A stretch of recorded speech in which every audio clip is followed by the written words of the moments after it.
Everyone, welcome to flavour of home diaries. இன்றைக்கி vegetable noodles எனக்கு பிடிச்ச மாதிரி செஞ்சுருக்கேன், பார்ப்போம் வாங்க.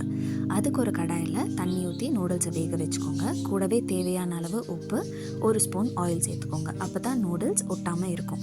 நூடுல்ஸ் வெந்ததும் அதை கோல்ட் வாட்டரில் ரின்ஸ் பண்ணி சைடில் வச்சுக்கோங்க. இப்போ ஒரு பேனில் 3 spoons of oil, chopped garlic, கூட தேவையான வெஜிடபிள்ஸ். இன்றைக்கி நான் கேரட், பீன்ஸ் அண்ட் கேபேஜ் சேர்த்துருக்கேன். உங்களுக்கு கேப்சிகம் வேணாலும் நீங்கள் சேர்த்துக்கலாம்.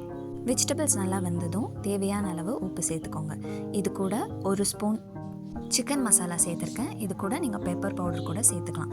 இப்போது ஒரு ஸ்பூன் சோயா சாஸ், ஒரு ஸ்பூன் க்ரீன் சில்லி சாஸ், ஒரு ஸ்பூன் டொமேட்டோ சாஸ், ஒரு ஸ்பூன் ரெட் சில்லி சாஸ் சேர்த்து நல்லா வதக்கி விட்டுக்கோங்க. இப்போ இது கூட நம்ம வேக வச்சுருந்த நூடுல்ஸை சேர்த்து நல்லா மிக்ஸ் பண்ணி விட்டுக்கோங்க. இப்போ நூடுல்ஸ் கூட நல்லா மசாலா மிக்ஸ் ஆகிற அளவுக்கு நல்லா கலந்து விட்டுக்கோங்க. And here is you veg noodles. இந்த மாதிரி ஃப்ளேவரான வீடியோஸை பார்க்க சேனலை சப்ஸ்கிரைப் பண்ணிக்கோங்க. தேங்க்யூ ஃபார் வாட்சிங்.